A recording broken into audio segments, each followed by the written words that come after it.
Hello. Thank you for visiting my channel, Dom Рассказов. If you enjoy this story, please subscribe. I'd be delighted to see you among our regular listeners. And a huge thank you to everyone who leaves comments. I read them with great pleasure, even if they are critical. Your feedback is very important to me, and I try to respond to everyone. I offer you a story that I hope will not leave you indifferent. Enjoy listening. Below average pleasure. Living in a village where, as they say, every dog knows you. There's little you can hide from the people, as rural folk love to gossip. Such is human nature. Nothing can be done. People toil everywhere, hunker down in the garden. At the end of the workday, it's too late to gossip. And praising a loved one is like eating porridge without salt. Bland and boring. People love scandals. One drunk beat his wife, another cheated on his spouse. You're welcome. There's plenty of room for imagination. Fertile ground for village get-togethers. No need for soap operas on TV. Their own Mexican passions are unfolding. Lida couldn't escape the village after finishing school, and staying there meant being constantly under the watchful eyes of her fellow villagers. They knew everything, they saw everything, as if they were keeping an eye on them 24/7.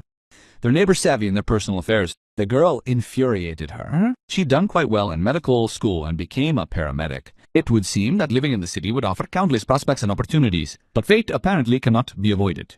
Lida Paushi fell in love with Tolik, a neighbor. She gave birth to his daughter Olya. Tolik absolutely refused to leave their native village. No matter how hard Lida tried to persuade her husband, he wouldn't. Lida quietly compared her husband to a tree firmly rooted in the soil. There were two options, either cut the roots or leave it as is. There was nothing to be done. Lida got a job at the local paramedic station. Luckily, she was planning to retire from paramedic duties. Educated city doctors wouldn't agree to move to this backwater for anything, so where you were born, there you belong.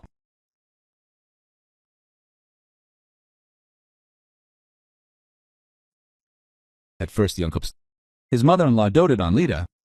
She had given birth to only sons, but desperately wanted a daughter.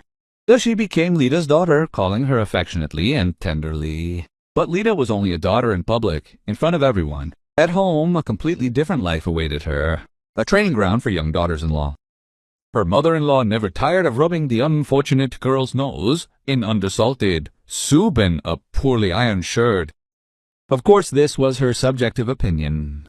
Every time she made a remark, her mother-in-law never tired of repeating that she would make a real housewife out of Lida. It hurt her mother-in-law, to realize that her son had chosen the devil himself as a wife. From a young age, Lida had helped her mother around the house, cooking dinner and doing the laundry, even choosing the right cycle on the ancient washing machine. Her mother-in-law, however, treated Lida with extreme prejudice and disdain, like a flea-ridden kitten. When Olya was 5, Lida's grandmother introduced herself.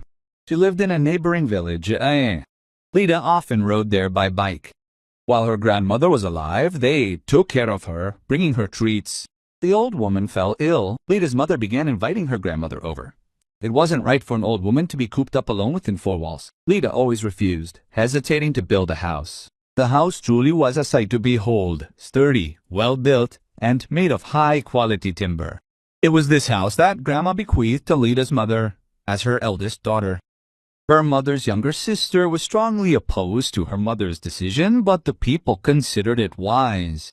The old woman's youngest daughter, even though she lived next door, was completely uninterested in her mother's fate. While her mother was alive, the youngest daughter couldn't care less whether her mother was well-fed or had groceries. She'd just rush past the store as if the house were a stranger, not a family member. No.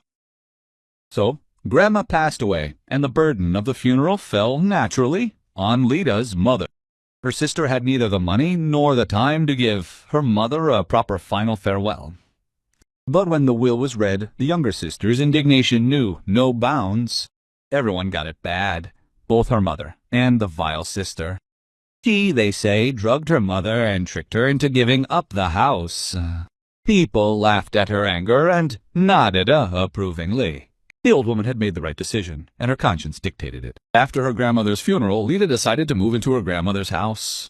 Her parents didn't object at all. They lived in a spacious house. Why would they need extra money? Especially since Lida had a family. Her daughter was growing up. Lida was very grateful for their decision. The house could always be sold after all, and an extra penny never hurt anyone. But Lida's mother cherished the memory of her father who had built the house. It was a shame to realize that his brainchild would end up in the wrong hands. Oleg also didn't mind moving out, although his life hadn't changed dramatically since the move. But her mother-in-law was no longer an eyesore. Tanya, Lida's cousin, lived right next door. Tanya was the epitome of a rural businesswoman. She owned a small shop where you could buy anything from a bar, soap to freshly baked goods. Although Lida and Tanya were the same age, they weren't on speaking terms. Tanya, the daughter of the aggrieved younger sister, sympathized with her mother. She held a deep grudge and, of course, didn't attend the housewarming party to which she was kindly invited. Even at the store where Lida shopped, Tanya treated her with a cool, distant air. So they lived, not interacting, like strangers. But then something bad happened to Tatyana's husband. Stas, that was the man's name, was a surprisingly calm and quiet man. He didn't care at all about the flighty nature of the Tanya. He even turned a blind eye to her sprees. Who knows, maybe he regretted marrying such a wayward woman. But what could he do now? Rumor had it that Tanya had cunningly arranged his marriage. Stas had just been discharged.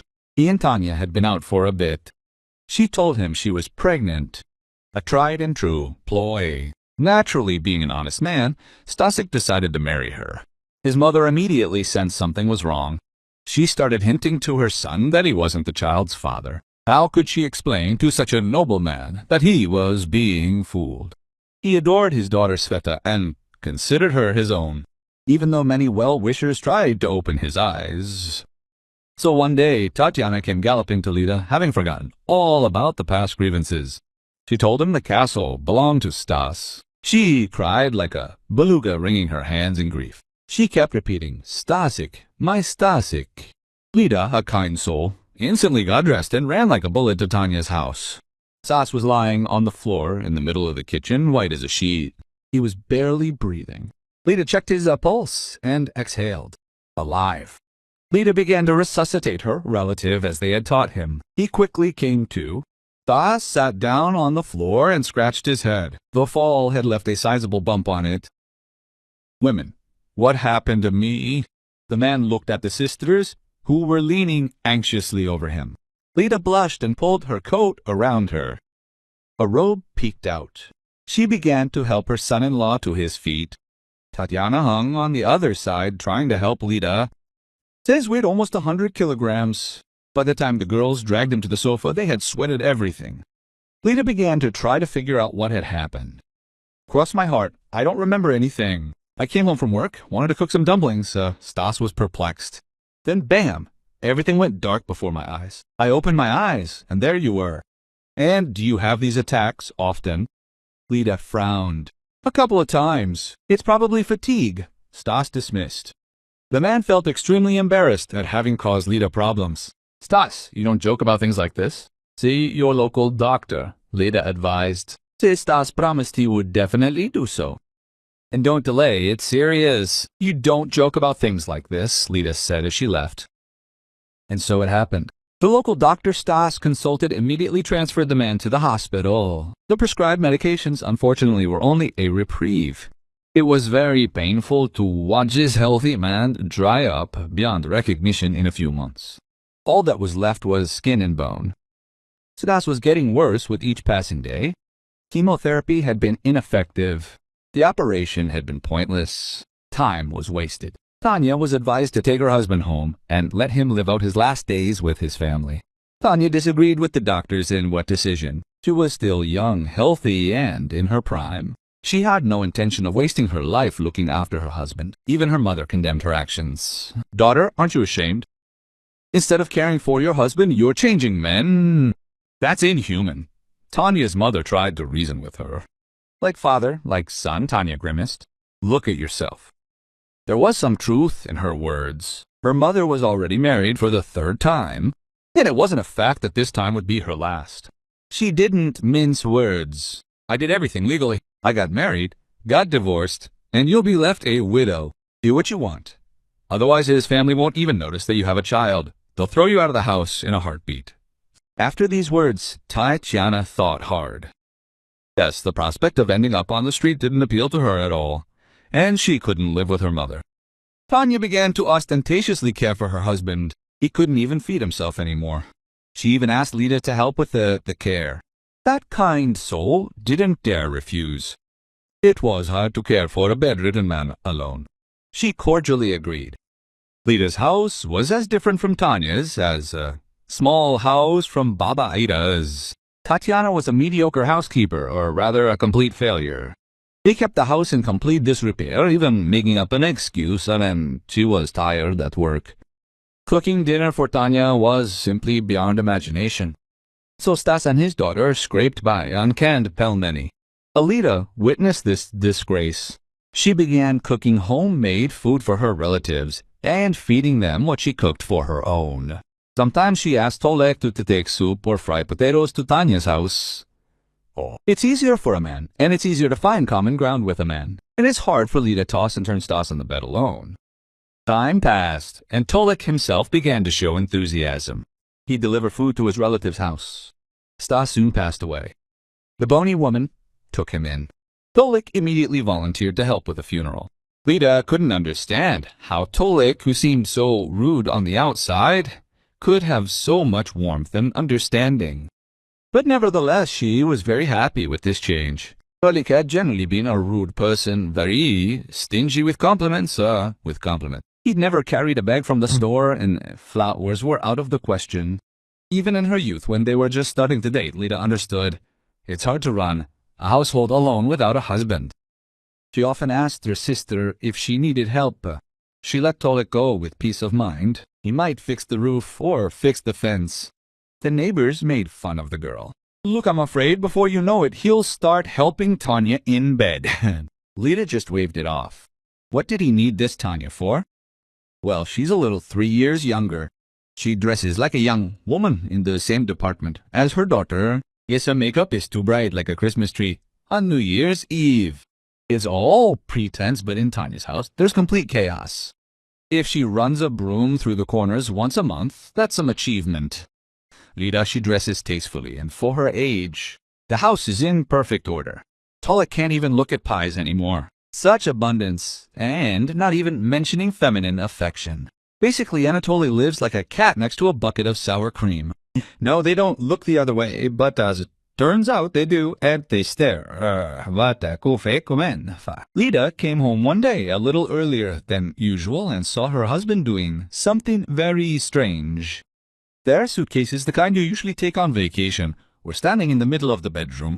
Meanwhile, Tolek had dove into the closet and was eagerly packing his things and throwing them into the suitcase. When a rather sizable pile had accumulated, Tolek began busily cramming them into the suitcase. It was obvious he was in a hurry and planning to escape before Lida arrived.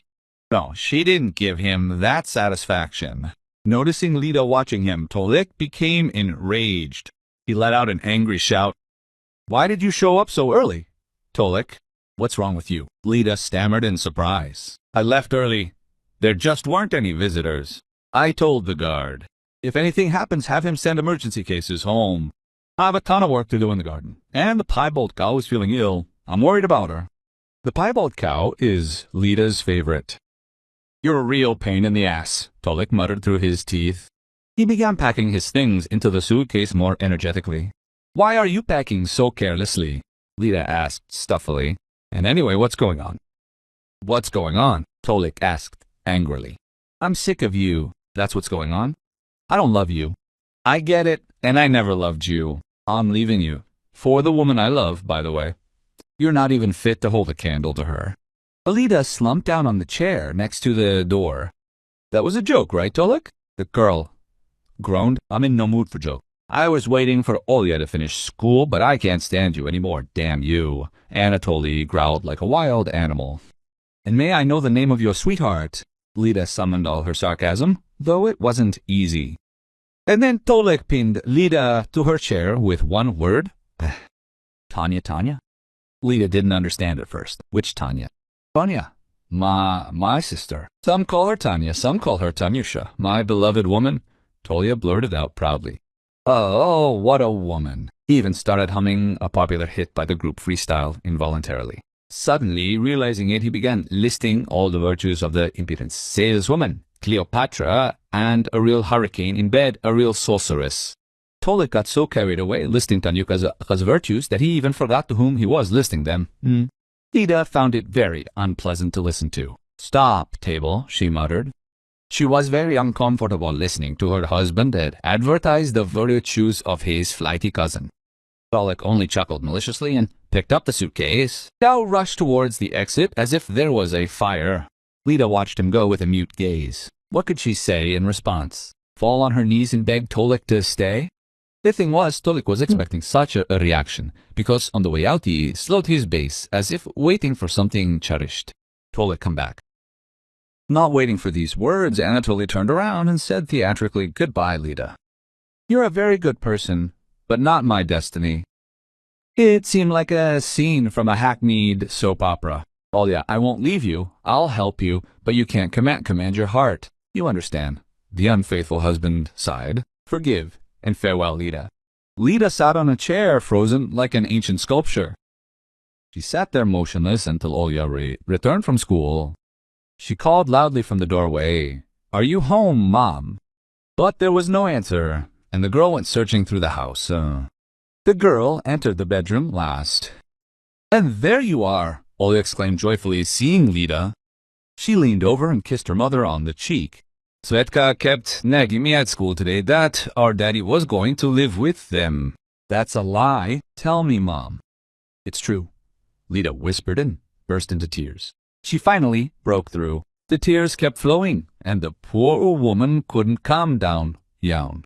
Olya was dumbfounded. "I hope nothing happened to Mom." "Oh, well, don't cry, Mommy." She hugged Lida to herself. "And anyway, good riddance, traitor. You know how we'll live, Mom." Wow. Olya was barely 15 years old. She just didn't know how to behave in a situation like this. However, Lida didn't know either. Olya was simply horrified at how her own daddy could betray them. Is he now gonna consider Svetka his daughter instead of Olya? Too rough, she'll tell everyone at school that Olya was a bad daughter and that her father abandoned her and her mother for that. That's just the way she is. It's no wonder she's been nicknamed Rattler and Tattletale. Even though she and Olya are sisters, they don't maintain family ties. Suddenly, Lida perked up. She stood up resolutely and said firmly, "Enough.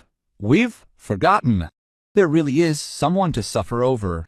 You and I, daughter, are our own masters. Let's bake a sweet pie and some charlotte just the way you like it. Let's go to the kitchen. Let's check what's in the fridge." They went into the kitchen, hugging tightly.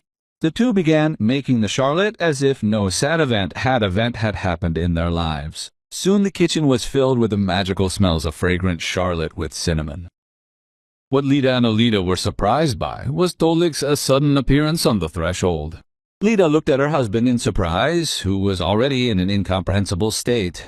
For a second, it even seemed to her that her husband had come to his senses. Perhaps it was just a cruel, clumsy joke, This village prankster had enough of fog-like antics. Tolik loved to joke, but he did it in a very peculiar and original way.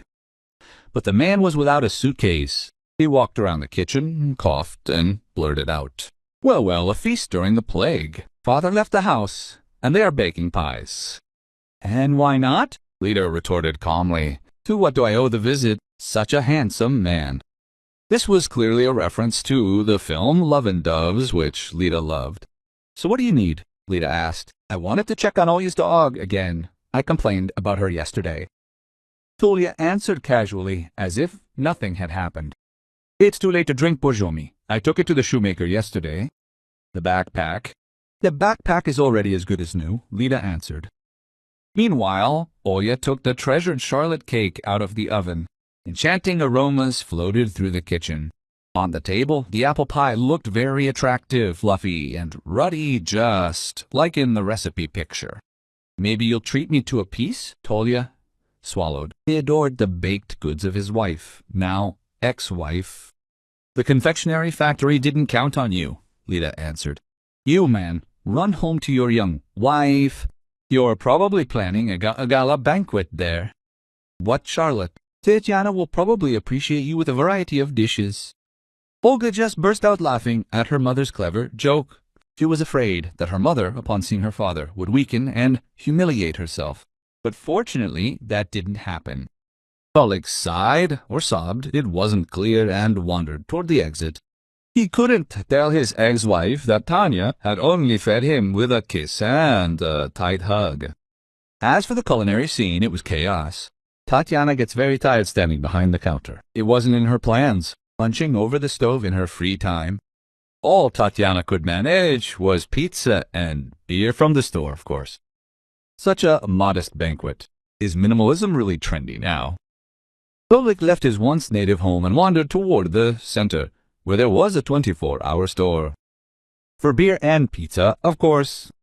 The Charlotte was a delight. Its slightly spicy flavor comforted Lida a little. Before bed, she took a sleeping pill. It would be a tough day at work, no point. No point in dragging personal problems into it.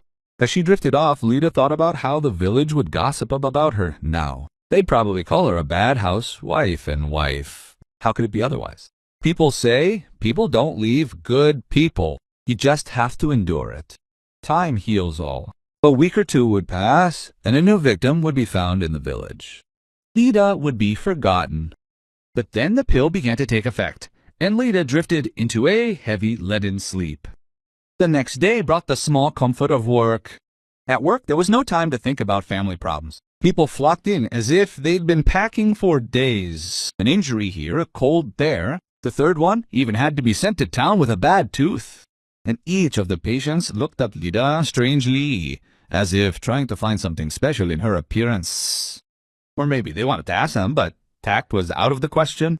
Lida began to realize that everyone was already aware of what was happening and weren't even sick. They were interested in her, Lida's reaction. Although you can't grow a boil just for that, no matter how hard you try.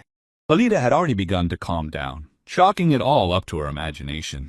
But as evening approached, the village's biggest gossip, a local radio host named Raisa, dropped by. Lida realized with resignation, it's about to start.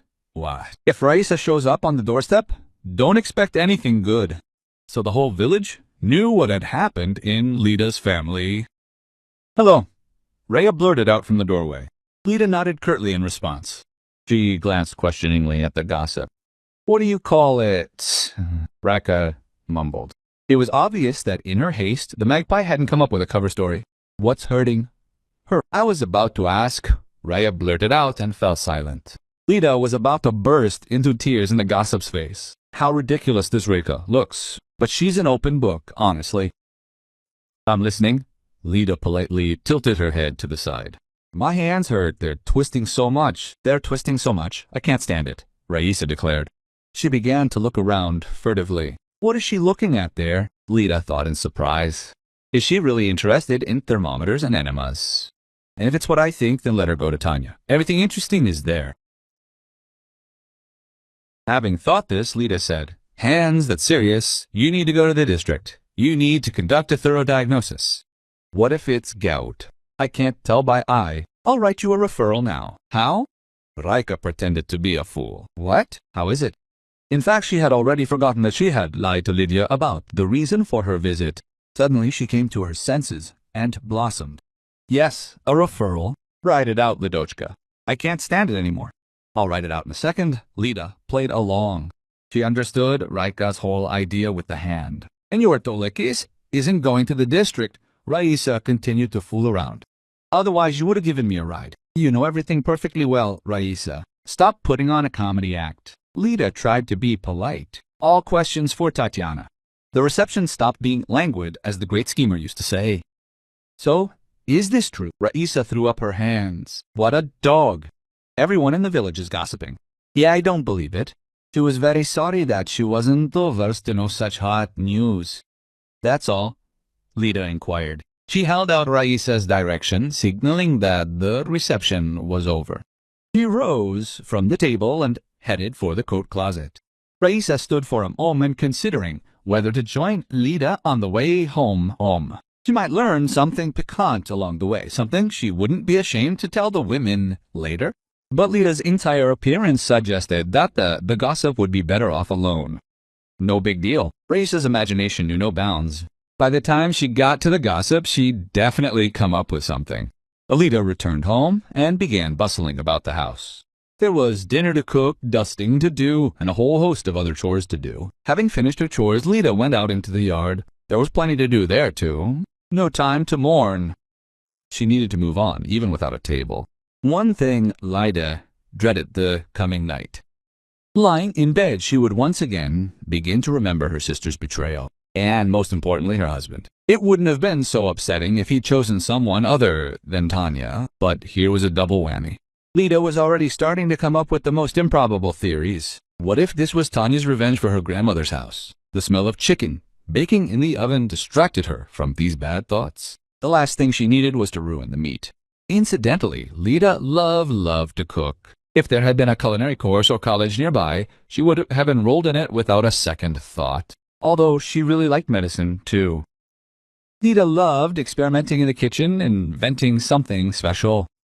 She often pampered her family with something special. It's very nice when they ask for seconds and there's nothing left after dinner. Although it's not very good for your figure. Now Lida only has to worry about pain. Although for a woman, the most important thing is not her husband, but her child. It's great that a daughter was born. It's not so painful to experience Tolik's betrayal. The chicken that evening turned out wonderfully. With ruddy barrels, the aroma of pujika, potatoes, spices, onions. You could serve it in a restaurant. Lida and Olya had barely sat down at the table when there was a loud knock on the door. Who could it be? Lida asked, Olya puzzled. To see you, probably. Olya has been going to the disco for a long time now. It's possible that her friends came to invite her for an evening stroll. Go open the door and tell the girls to wait. I won't let you go out hungry, Lida said to her daughter. She went to open it. Strangely enough, Tolik was standing on the threshold. Hello, daughter. Tolik entered the house without even asking permission. Olya didn't answer and silently returned to the table. Lida sat, looked at Tolik, and thought that she needed to go to the district to file for divorce. He didn't say a word, slicing up the chicken as if Tolik hadn't even entered. What can you say? He'll explain himself why he's here. She doesn't want to talk to him at all. I'm here. Tolia hesitated. He came for his passport. He must have forgotten it in his haste. Do you know where the documents are? Lida answered without raising her head. There's the third drawer in the closet. Tolik took off his shoes and slipped into the room. The telltale aroma of fried chicken wafted behind him. In fact, Tolia had just dropped in, making up an excuse on the fly. His stomach rumbled. Suddenly, Tolia realized that for almost 16 years now, he'd been returning home, tired and hungry. His wife and daughter were waiting for him at home. There was always a hot dinner on the table. They never started meals without him. What will Tanya cook for me? Tolik thought wistfully, pretending to look for his passport. He fumbled around for a couple of minutes, pulled his passport out of his pocket, and trudged back to the exit. How had he never noticed before how cozy the house was, and how Lida managed to do everything, fry a chicken and clean up. They were such magicians.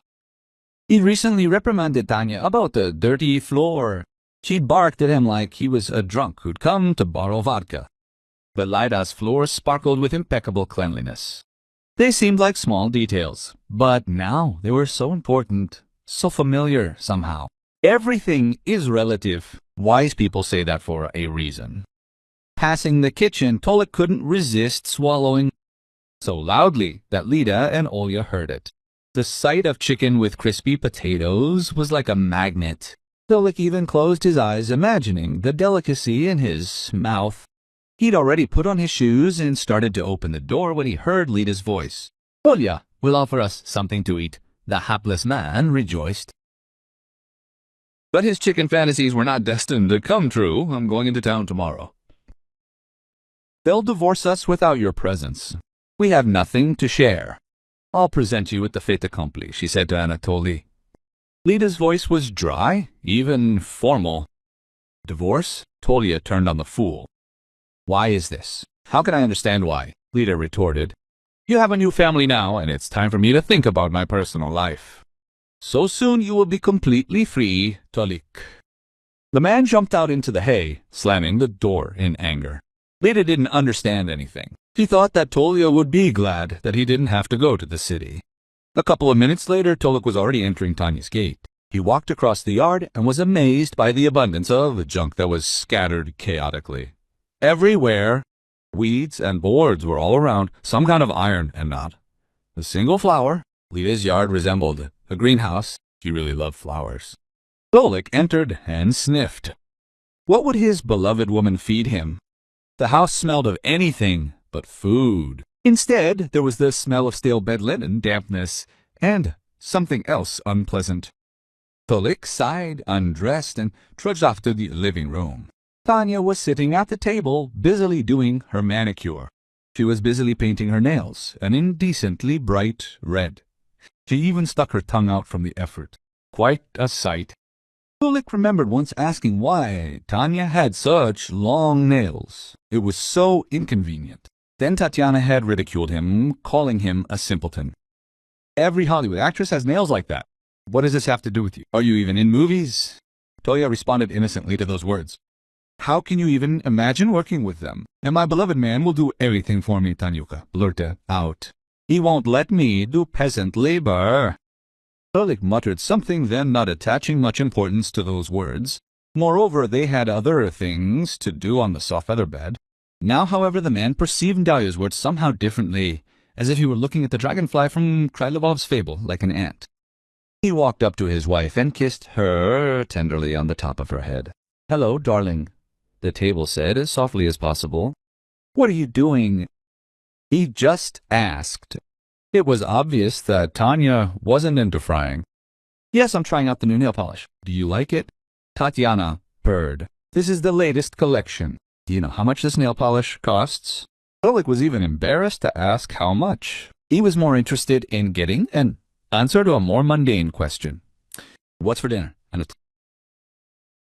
"The potatoes are in the fridge. You heat them up yourself, okay?" Tatiana answered absent-mindedly. "We need to wait for the nail polish to dry." Tolik darted into the kitchen. At the moment, he was happy with even the most banal potatoes. Ideally, of course, a roast. What awaited him in the fridge?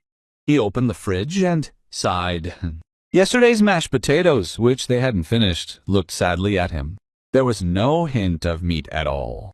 "And where is the meat?" Tolik asked, hoping for a miracle. "What are you talking about, darling?" Tanya responded. "I brought it from the store yesterday," Tolik answered. "Well, in the freezer," retorted the new wife. "And why didn't you cook anything with it?" Tolik asked a reasonable question. "To be honest, I was counting on a roast." And then Tatiana's answer simply knocked the man unconscious.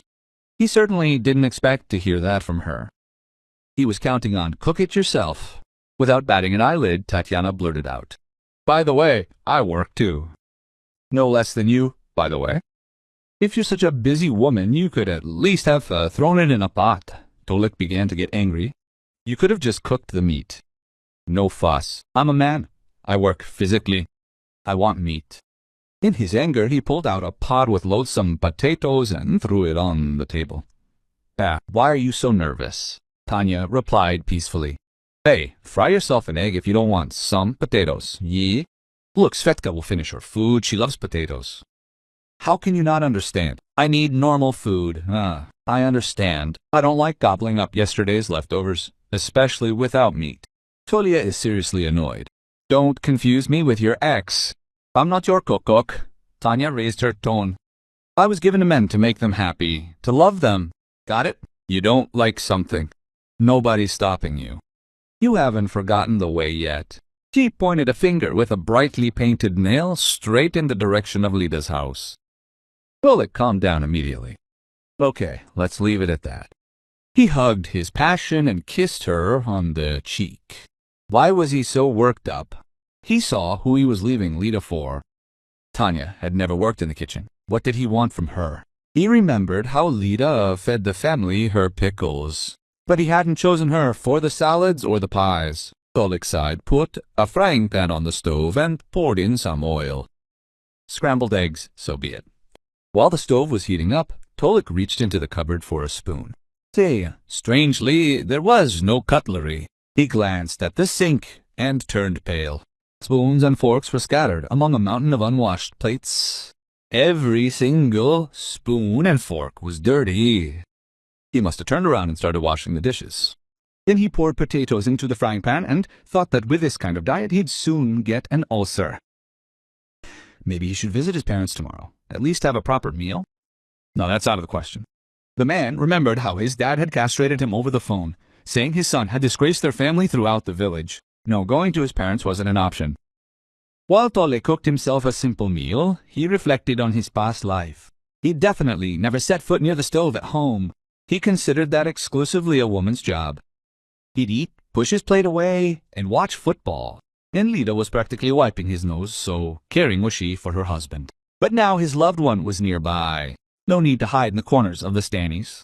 They had been lovers for several years, ever since Stas was alive but bedridden. At first, Tolek really only came to help. Little things like hammering a nail in the garden or simply bringing food.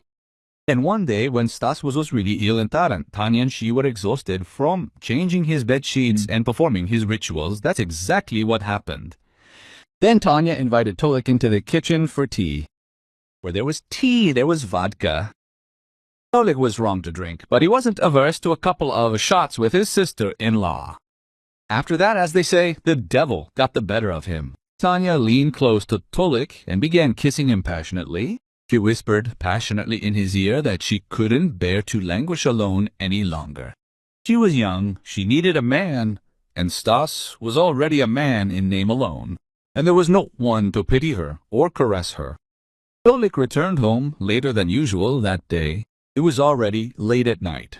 He lied to Lida that Stas was in terrible shape, and he had to sit next to her until bedtime. But he couldn't leave his family in such a situation. He lied to Lida while furtively hiding his eyes. His wife didn't need to see the oily gleam in her faithful husband's eyes. From then on, it became a tradition. Tanya and Tole took every opportunity to retire and indulge in carnal pleasures. They didn't care at all that at that very moment the terminally ill Stas was wheezing hoarsely behind the wall. They weren't even bothered by the fact that he could barely hear the distinctive sounds. They didn't even hide their relationship from him. The unfortunate man had very little left. He was so exhausted by his illness that he had even stopped speaking. He lay silently, staring at his lovers with his huge eyes, and sobbed silently. These were tears of pain and helplessness. Tolek had no intention of leaving his wife. He was perfectly happy with everything. But as soon as Stas died, Tanya gave Anatoly a harsh ultimatum. She said she was tired of hiding her feelings, and now they saw each other much less often. It was unusual for a married man to hang out in a widow's house, but perhaps he had completely fallen apart. Tatiana had charmed him so much that he couldn't live a day without his manicured sweetheart. Lida had become hateful overnight. She irritated him even by her very appearance. Tolya endured his tiresome wife, but finally couldn't take it anymore and left. He'd remember that day forever. Overjoyed, Tanya sent Svetka to her grandmother's and threw Tolya such a wild party that he could barely get out of bed the next morning. Their life back then resembled a true honeymoon. But aside from nights together, it turned out, Tanya and Tolya had nothing in common. No conversation, no movies to watch together. Her melodrama simply infuriated him. She winced in disgust at the thrillers Tolya adored. Tolya began spending his evenings in the kitchen, trying to whip up something edible for dinner. He learned to fry potatoes, and even his pasta was quite edible, a non-sticky mess. Passing Lida's house, Tolya often sneaked a glance at her window. Maybe she'd call out to him. If something miraculous happened, she'd invite him over. He began to miss her delicacies and the comfort of home. He especially regretted his own laziness, which his family stoically tolerated. One day, Tolek noticed a strange man on Lida's porch. He was busily tinkering with the door lock. He realized Lida had decided to change the lock, probably to keep him out of the house. He felt hurt and sickened. Although who kicked him out? He left himself. A couple of months passed. Tanya began to become downright brazen, twisting the table around her neck. Moreover, serious scandals began to erupt. The saleswoman who was greedy for love was also greedy for money, which she constantly demanded from Tolek. One moment Svetka needed a new phone, the next she begged for a dress. So she categorically rejected the excuse that she needed to take care of her own daughter, Olya. That didn't interest her at all. Tanya kept repeating, "Let him be thankful you left them the house." She'd completely forgotten that the house in question was none other than Lida's grandmother's inheritance. Then, as luck would have it, Tolik's salary was significantly less than usual. He went to the accounting department to sort it out. They gave him an explanation. A writ of execution arrived, and now the table would have to pay alimony every month. Or rather, they'd simply deduct it. Instead of accepting this fact, Tolik thought angrily, well, that Lita divorced me after all. He felt sick inside. He decided to go in, especially since there was a reason to find out everything about the elements. Tolik hadn't yet figured out what exactly he wanted to find out, but it was worth going in. And so he did that evening. A knock on the door. No one answered. He knocked more insistently. He heard footsteps outside. Olya opened the door. She looked at her father in surprise and said, "Dad, you need to call." She pointed to the doorbell, which hadn't been there before. Uncle Slava installed it so it could be heard, her daughter explained.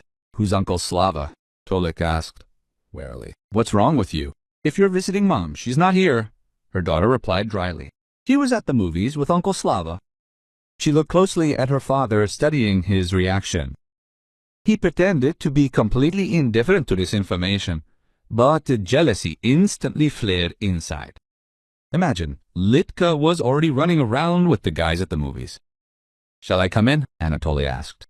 He wanted to wait for his wife, have a heart-to-heart talk. Olya reluctantly let her father in. Tolik entered the house and took off his shoes. Something carried him to the kitchen, apparently out of habit. He walked with pleasure, stepping onto the clean-washed floor. How nice it was to walk on clean rugs instead of crumbs. The kitchen, as always, smelled delicious. Borscht was bubbling on the stove, and vegetables were laid out on the table ready for slicing. "What's for dinner?" Tolik asked out of habit, sitting down on a stool. "Borscht, vegetable stew, and prune compote," Olya answered. She had been helping her mother for a long time and could easily cook 3 dishes at once. Today, Olya gave her mother the day off, taking over the cooking. Let her unwind, watch an interesting movie. Especially since Mom wasn't alone, but in the company of a good man. She deserved it. "Will you have borscht, Dad?" Olya asked her father. Of course I would." Tolya rubbed his hands. He was happy to know that today he would eat like a normal person, and store-bought. Dumplings were already giving him nightmares. Olya poured ruby red borscht into a plate, placed sour cream and spices in front of her father, and thickly sliced bread. After she'd finished, she sat down opposite him to chop vegetables. Tolik sated his hunger and listened with pleasure to his body. A pleasant warmth spread through him. The man pulled her over to talk. "My child support is being calculated. By the way, for you. Don't think Daddy's forgotten you. I need some money. I can spare it." The caring father blurted out generously.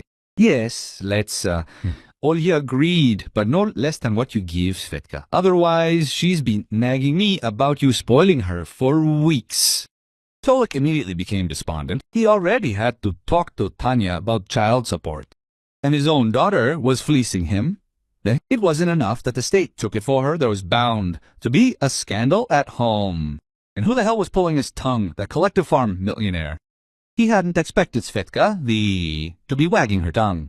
"You understand, I can't even give Svetka that much anymore." Tolya hesitated.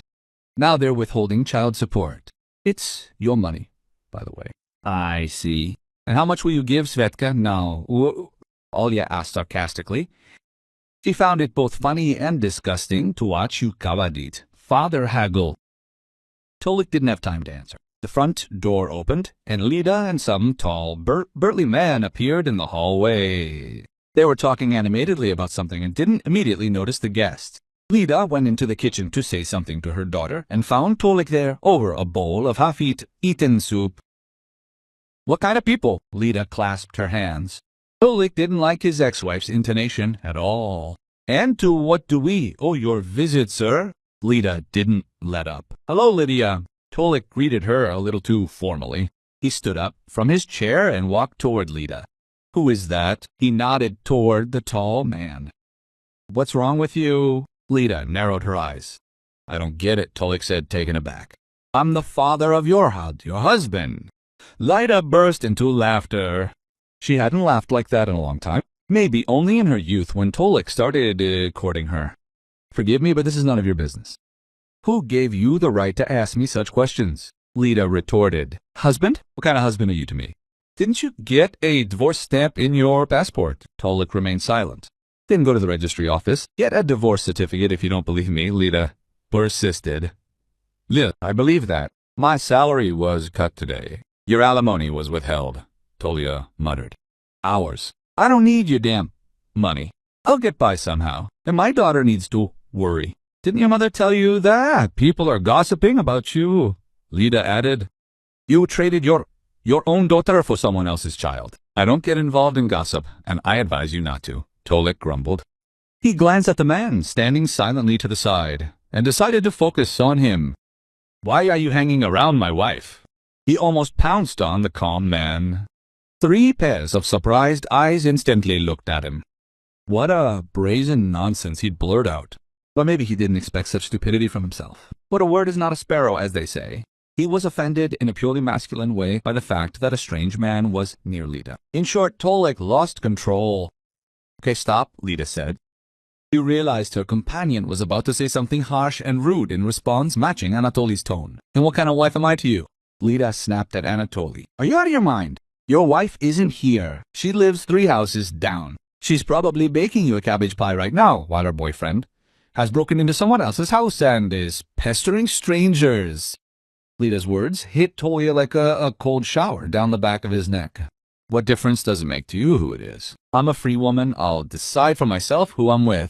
Okay, you shouldn't have been so blunt. I told you, there's no need to file for divorce, Tolia said. Tolia, it's better for you to leave now, okay? I don't want to argue with you. Sort things out.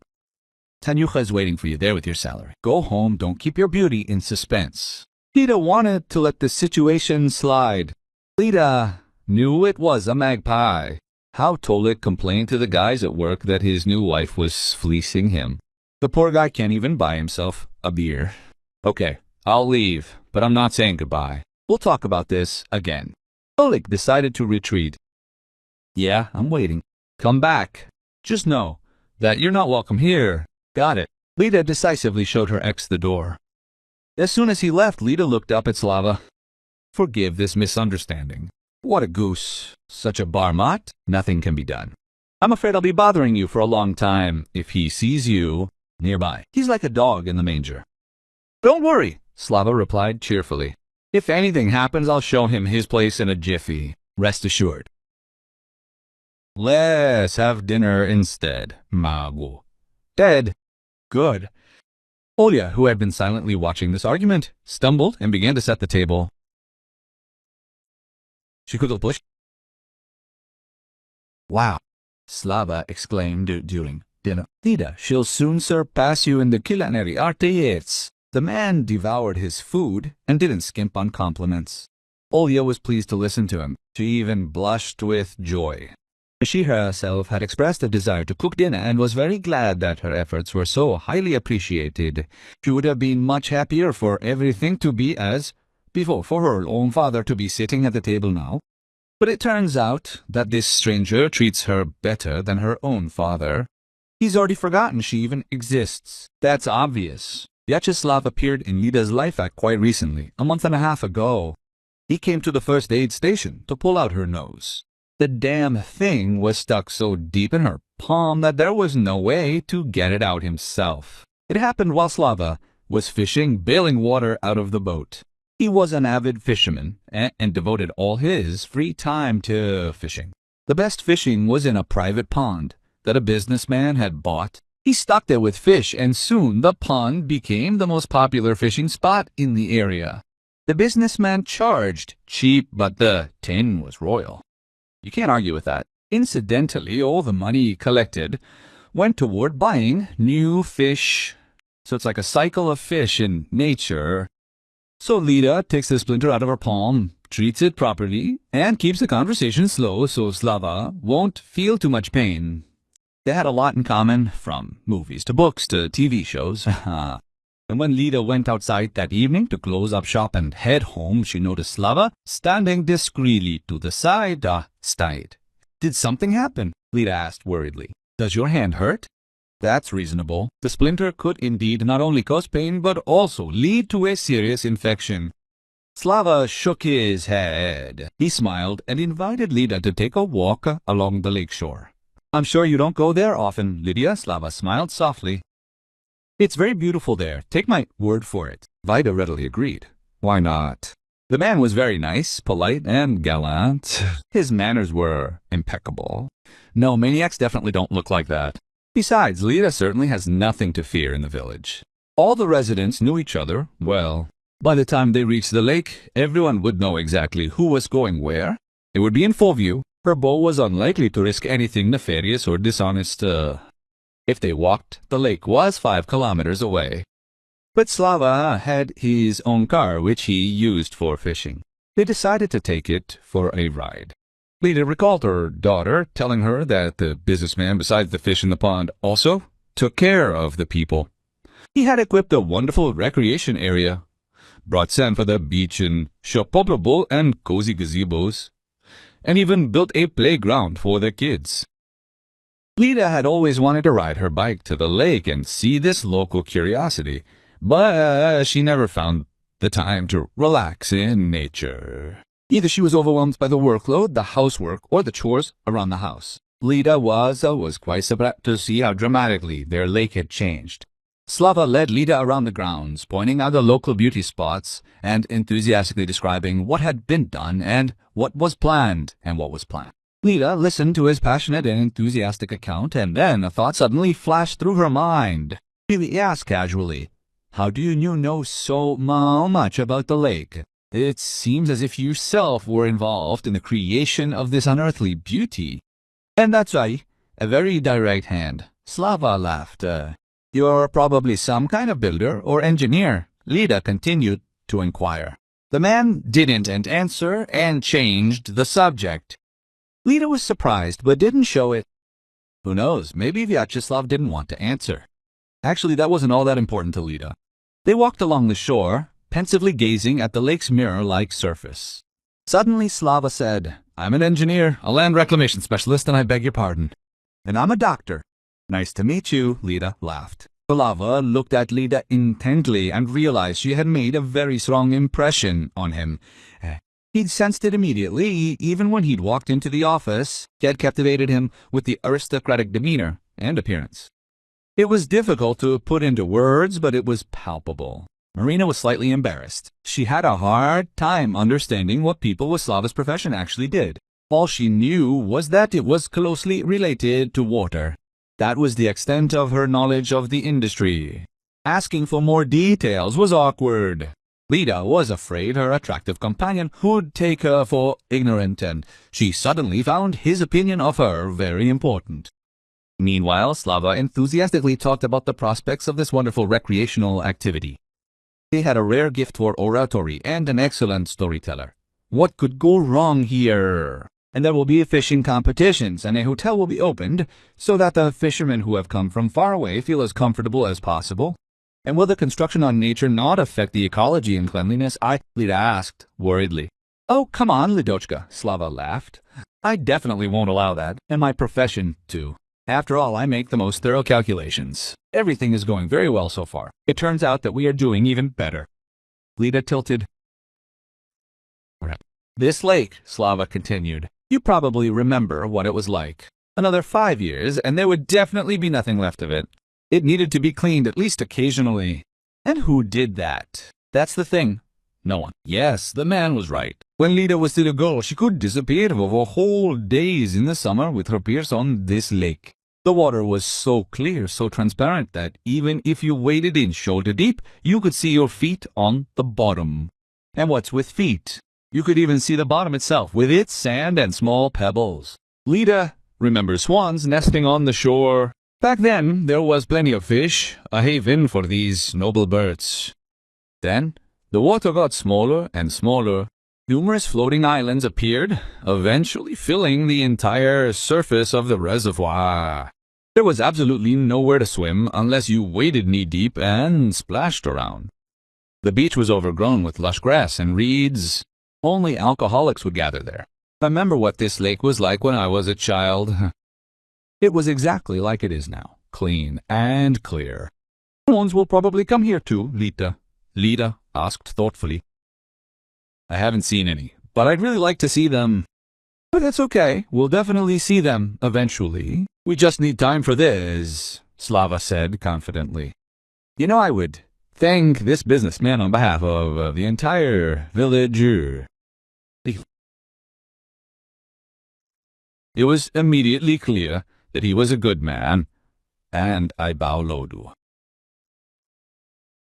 Slava didn't answer, but only smiled mysteriously in response to these words. He said slyly, I will definitely pass on your words to him as soon as I see him. What, do you know him? Lita asked in surprise. I've never seen him before. The women say he's young and single, and, by the way, even very handsome. Here Lita stopped herself, realizing she'd said too much. She blushed deeply and smiled guiltily. She suddenly remembered how they'd gossiped about the new owner of the lake. What are you saying? Well then, I'll definitely tell him. Vyacheslav laughed. Yes, and tell him to be as careful as possible. Our girls are so determined to lasso him, so as soon as they see him, they'll definitely drag him to the Legislative Assembly. Lita also burst out laughing. Even then, I'll disappoint them. He already has a lady love, and he's not going to change her, Slava said, Yare. And they both burst into loud, hearty laughter. Lita found it very funny how the nosy village women, even without having seen a man, were already dividing him up with particular zeal. She remembers how a fight almost broke out near the Silpany. She really liked how Slava kept their casual conversation going with humor. Lita immediately thought of Tolik with his awkward sense of humor.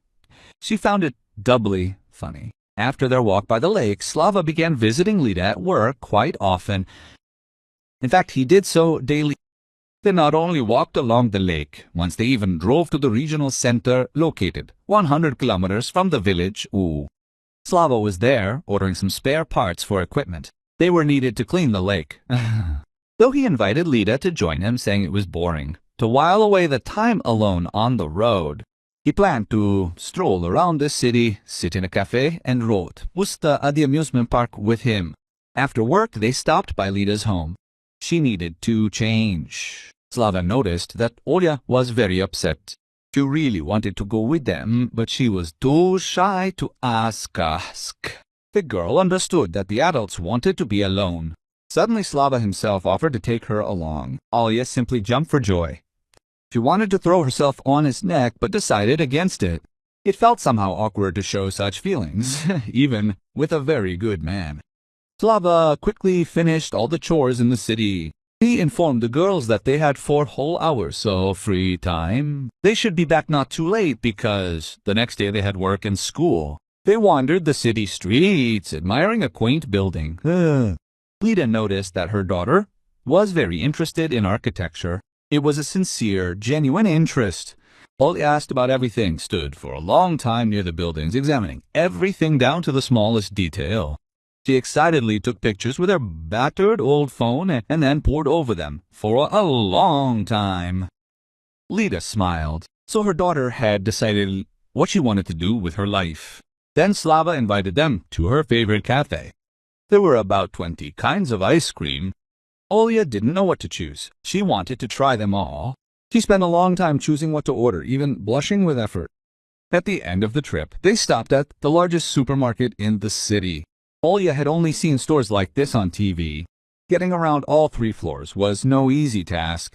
Of course, there wasn't enough time. Slava promised that next weekend he would definitely bring them for the whole day. And now, if the ladies allow, they'll pop into a wonderful store, and he led them to the jewelry department. Well, Olya, the man said to the girl, choose a gift for yourself and your mom. Olya nodded vigorously and walked down the aisles, examining the countless treasures laid out in the display cases. That wasn't necessary at all, Vyacheslav. Lita blushed deeply. She felt awkward that the man had sent Olya on a gift hunt. You've already given us an unforgettable day. So Olya, my own father, never spoiled me. Let's switch to informal terms. That's the first thing. And second, I really enjoy making you happy, Slava answered seriously. It's all nonsense, Lida assured him. Lida blushed deeply and whispered, "Thank you." She didn't know what else to say to this wonderful man. It's a good thing Olya left the subsistence store clutching a jewelry set. It consisted of 2 items, one for her mother and a small pendant in the shape of a cute kitten for herself. "Can I take this?"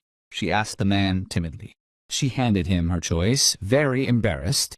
What if he says it's too expensive? Olya had already chosen a cheaper item so as not to appear impudent, but the cute kitten charmed her so much that she couldn't bear to refuse it.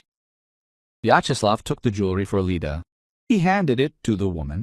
"How do you like it?" Lida looked over the gift. She really liked the pendant with a small stone on a chain and the earrings that came with it.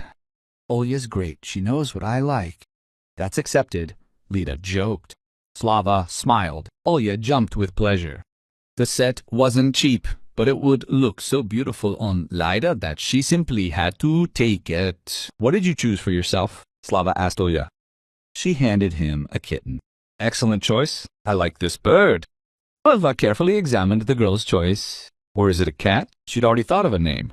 Olya blushed. If he said so, then her choice was also approved, and the kitten would be hers. "Olya, what? They don't offer earrings with birds anymore?" The joking man frowned. "Or are your ears pierced yet?" "They are pierced," Olya objected hotly. But she couldn't even dream that they would buy her a whole set of jewelry. "Everyone in the class will die of envy tomorrow." "Well, let's go choose some earrings," Slava said decisively, and the whole trinity headed deeper into the store. Olya received not only a pendant with a kitten, but also earrings, and a small but elegant bracelet with a heart on a short chain. They returned home before dark. Olya, happy and tired, was already asleep in the back seat of the car. And Lida, looking back at her daughter and seeing a happy smile on her face, began to warmly thank her companion. When her father left us, she was very worried. Lida whispered so as not to wake her daughter. "I see everything. I understand everything. She is trying to be strong. She is holding on. She does not want to upset me, first of all. She is still little to come to terms with what happened. Her father is definitely brainless. He spoils his daughter with his mistress. He completely forgot his own. Savita, that girl, brings fake gifts from Tolya to school and brags. Olya is it's a shame, you know." Slava nodded understandingly. "Svetka even says that Olya left his own daughter because she's bad," Lida said bitterly. "It's like a kindergarten. Olya's a smart girl. She understands everything." Of course it was a blatant lie, but she was still hurt. Her father had completely forgotten about her, and he lives nearby, just 3 houses away. He could have stopped by and visited his own daughter. Lida sighed and thought about her own things. She looked at the road running off into the distance and frowned, although now she didn't feel as hurt and sad as at first, though. In fact, perhaps on the contrary, she should be glad that everything turned out this way. Lida realized that without her husband she had much more free time, that she and Olya were living well, helping each other. They somehow became closer after the divorce. "Lida, what if I suggested you move on to the next level of our relationship?" Slava suddenly spoke up. "How so?" she said, genuinely surprised. "Lida, well, I'm asking you out. I don't want to be just friends. Think about it. Don't say anything right away." "Okay, think it over carefully," the man said with feeling. "What's there to think about, Slava? You brought me back to life, you understand?" Lida answered with feeling. "You treat me better than my own father, after all. Yes, I've dreamed of a man like you my whole life. So you agree?" The man asked, hopefully. "Of course, you don't have to ask such questions," Lida exclaimed. She blushed deeply. Could she have imagined that she would fall in love again? And she's already in her 30s, by the way. You even caught her breath like a high school student. "This matter needs to be celebrated solemnly," Slava declared, inviting him to celebrate this event in his bachelor den of wing. "This is so unexpected. Can I come to my senses first?" Lida answered cautiously. "I never even allowed myself to dream about you, to be honest, and then, suddenly, She really wanted to catch her breath at that moment, because she was truly breathless with happiness or calmness. He guessed that if Slava came even a little closer today, she would simply float and pass out. But Lida definitely didn't want to embarrass herself like that. Getting out of the car near her house, Lida apologized again and suggested throwing a party the next day. A sleepy Olya entered the house, clutching the treasured gifts to her chest. It was as if she feared they would disappear, as if they had never been there. Slava, don't be offended that I can't accept your offer today. I just need to catch my breath.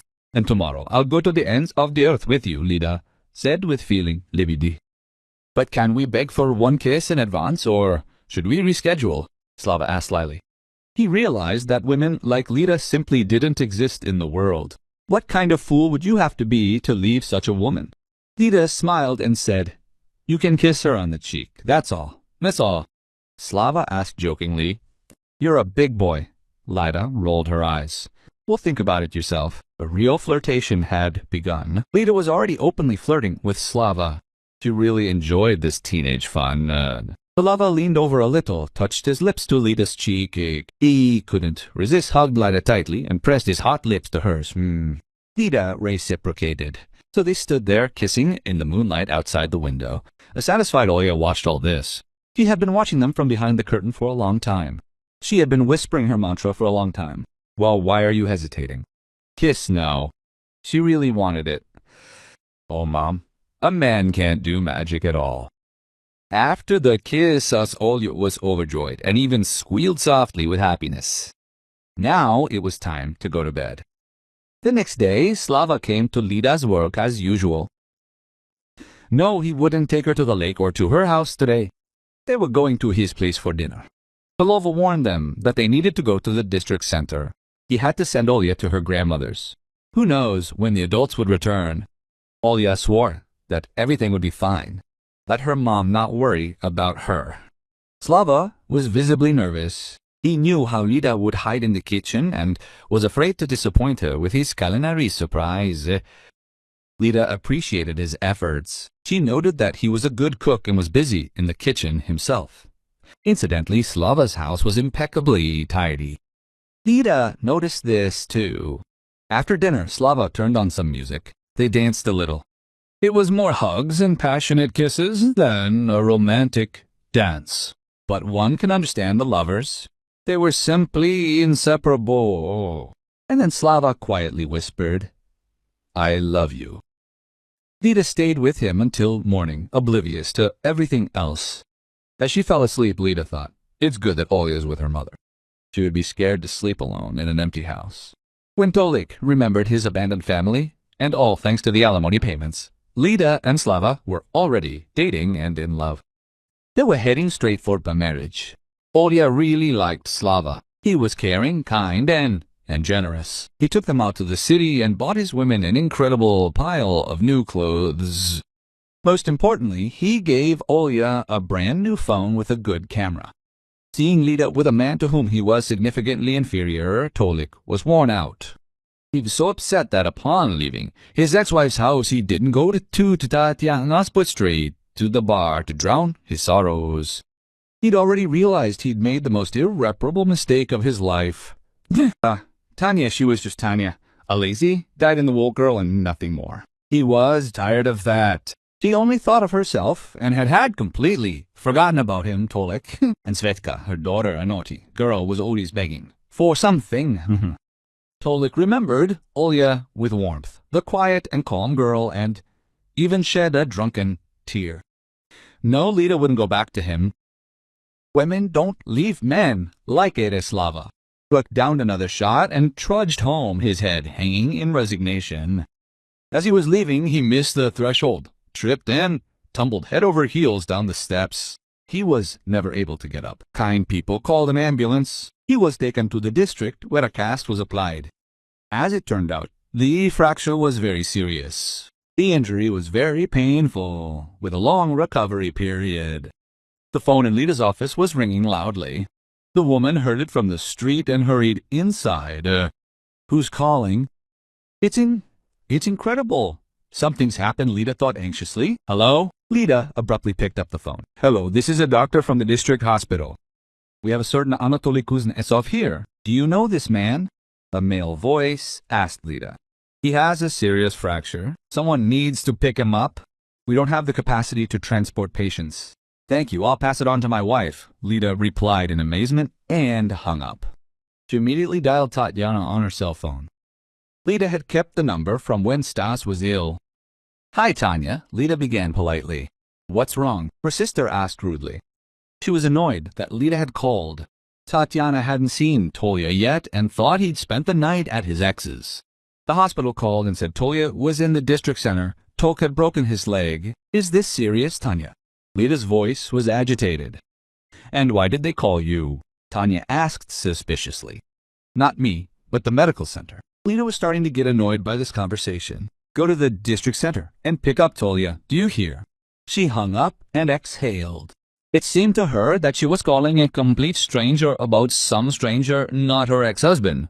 Not her ex-husband. Tolik didn't want to go back to Tanya.